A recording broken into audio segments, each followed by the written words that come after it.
ہر شے تیرے حوالے کر دی ہے، اسی لیے اعلیٰ حضرت فرماتے ہیں میں تو مالک ہی کہوں گا، کیونکہ ہو مالک کی حبیب یعنی محبوب و محب میں نہیں میرا تیرا۔ سبحان اللہ۔ یہ تو محبوب کو عطا کر رکھا ہے، کتنے اختیارات ہیں، وقت نہیں میں تفصیلاً عرض کروں۔ حضور کی بارگاہ میں کتنے صحابہ ایسے آئے، ایک دن سرکار اپنے کاشانِ کرم سے باہر نکلے تو حضور کے غلام میں حضرت عمار سارے قید رضی اللہ ہو، جناب عمار کو لوگوں نے پکڑ رکھا ہے، محلے والوں نے، انہوں نے کہا کلمہ چھوڑ دے، اس نے کہا یہ تو پڑھنے کے لیے پڑھا ہے، چھوڑنے کے لیے تو نہیں پڑھا۔ کہنے لگے جانتا ہے ہم کیا کریں گے؟ بھائی کیا کرو گے؟ کہنے لگے چکھا جلائیں گے، آگ میں پھینک دیں گے، جلا دیں گے۔ جناب عمار نے کہا تم سمجھتے ہو ہمیں زندگی عزیز ہے؟ جب سے مصطفیٰ کے غلام ہوئے ہیں اس زندگی سے ہم موت سے زیادہ پیار کرتے ہیں، ہم موت کو ترجیح دیتے ہیں زندگی پہ، لہذا مجھے کوئی پرواہ نہیں ہے اگر آپ اگر مجھے جلا دے، مجھے کوئی فرق پڑنے والا نہیں ہے۔ جناب عمار رضی اللہ تعالیٰ عنہ کے لیے برادری نے چکھا جلایا، آگ جلائی گئی، جب آگ بھڑک اٹھی رسیوں میں جکڑ کے جناب عمار کو آگ کے حوالے کرنے لگے، آگ میں ڈالنے لگے، قریب سے میرے نبی کا گزر ہو گیا۔ سبحان اللہ۔ اب فرمائیں نا اب حضور کو کیا کرنا چاہیے تھا؟ میں تو سمجھتا ہوں دو کاموں میں سے ایک کام کر لینا چاہیے تھا، یا تو حضور کو دعا کرنی چاہیے تھی یا اللہ میرے غلام کو بچا لے، یا کافر کی منت کرنی چاہیے کہ میرے غلام کو چھوڑ دو۔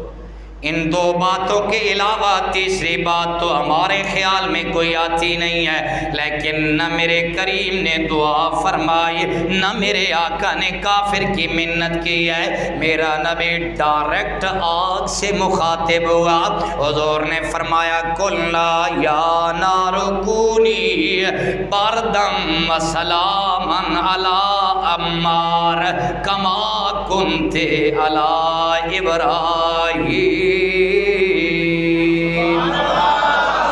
اچھا آپ بھی باہر والے دوست سبحان اللہ نہیں کہہ رہے، حالانکہ میری مجبوری ہے، روزانہ تقریریں ہیں، اس کے بعد بھی ابھی دو جا کے کرنی ہے، میں اتنا اگر زور لگا رہا ہوں آپ بھی کہہ سکتے ہیں سبحان اللہ۔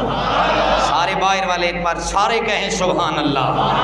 میرے بھائی غور فرمائیے کتنے پیارے جملے ہیں میرے نبی کے، حضور نے رب کی بار حضور ڈائریکٹ آگ سے مخاطب ہوئے، یہ نہیں کہا میرے اللہ آگ کو ٹھنڈا کر دے، دعا نہیں مانگی، کافر کی منت نہیں کی، اتنا بااختیار نبی اللہ نے ہمیں عطا فرمایا ہے۔ خبردار اپنے نبی کو مجبور ماض نہ سمجھنا، میرا نبی مختار کل ہے۔ حضور کیا بن کے آئے ہیں؟ مختار کل بن کے آئے ہیں، مجبور نہ سمجھنا، جو مانگو گے آج بھی نبی عطا کرتا ہے۔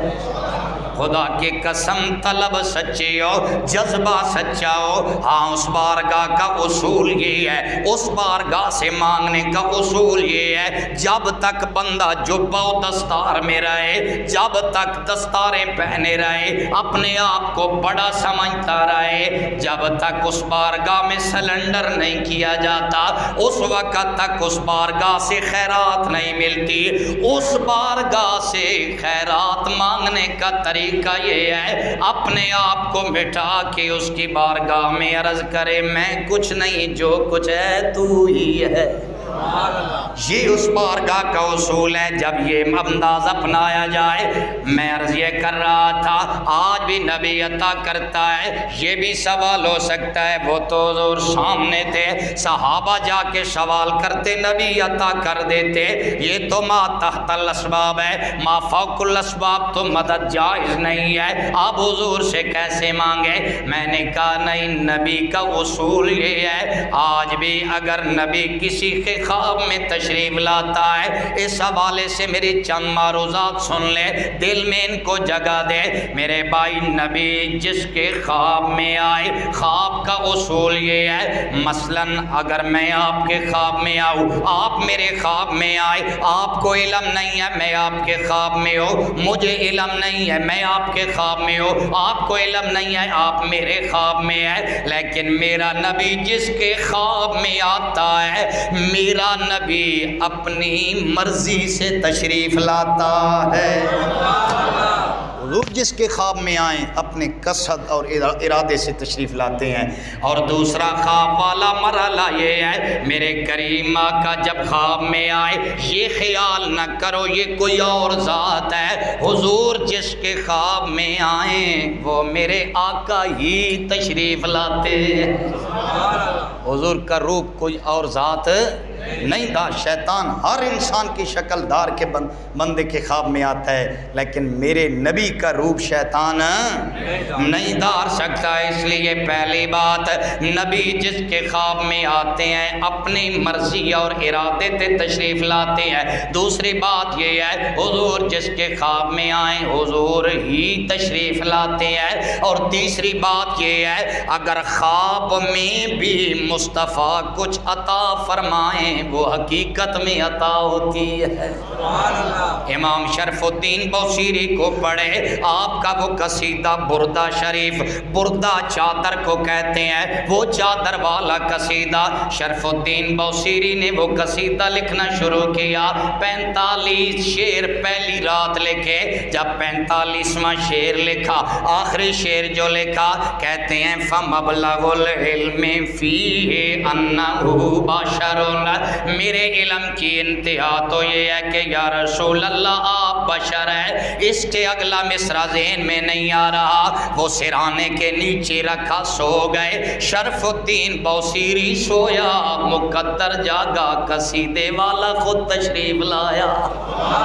حضور خود تشریف لائے۔ حضور نے فرمایا امام شرف الدین بوصیری وہ قصیدہ سناؤ نہ جو لکھا ہے۔ اب امام شرف الدین بوصیری وہ قصیدہ شروع کرتے ہیں، جب اس شعر پہ آتے ہیں فَمَبْلَغُ الْعِلْمِ فِيهِ أَنَّهُ بَشَرٌ، فَمَبْلَغُ الْعِلْمِ فِيهِ أَنَّهُ بَشَرٌ، بار بار یہ مصرع پڑھتے ہیں، اگلا مصرع ذہن پہ نہیں آ رہا۔ میرے کریم نے خود فرمایا بوصیری کیوں نہیں کہتے وَأَنَّهُ خَيْرُ خَلْقِ اللَّهِ كُلِّهِمْ،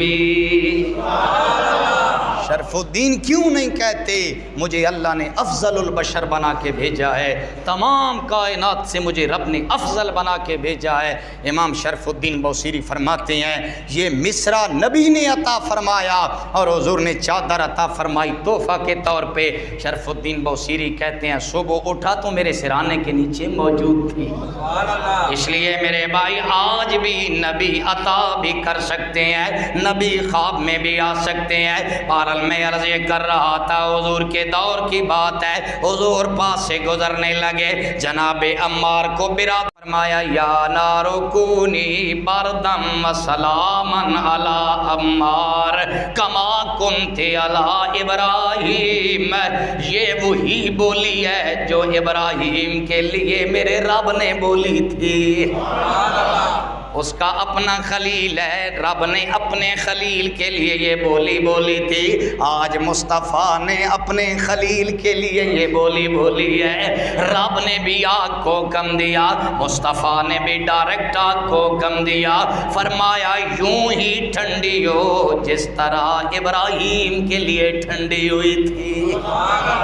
وہی خیرات، کیونکہ اللہ نے خزانوں کی چابیاں مصطفیٰ کے حوالے کر دی، جو بھی آیا مصطفیٰ نے خالی نہیں لوٹایا۔ اسی لیے میں عموماً عرض کرتا ہوں جویں درد ونڈدا مدینے دا والی، ایویں درد کہیں تم ونڈائے نہیں جاندے، اپنے تے اپنے خدا دی قسم اس درد تو خالی غیر لوٹائے نہیں جاندے۔ اس واسطے اپنے کریم نبی کے بارے میں یہ عقیدہ رکھو، اللہ مالک ہر شے کا ہے۔ بولیے اللہ مالک ہر شے کا ہے۔ ہمارا یہ عقیدہ ہے قل اللہم مالک الملک، اللہ بادشاہوں کا بادشاہ ہے، لیکن یہ نہیں ہے کہ اللہ بخیل ہے، کسی کو کچھ دیتا نہیں ہے یا اللہ کے ہاتھ بندھے ہوئے ہیں۔ ہمارا یہ نظریہ نہیں ہے، ہمارا عقیدہ یہ ہے تؤتی الملک من تشاء، رب جسے چاہتا ہے بادشاہیاں عطا کر دیتا ہے، جسے چاہتا ہے بادشاہ بنا دیتا ہے۔ آپ سوال کریں نا ان لوگوں سے، اگر اپنے محبوب کو عطا نہیں کیا ہوگا تو پھر کس کو عطا کیا ہوگا؟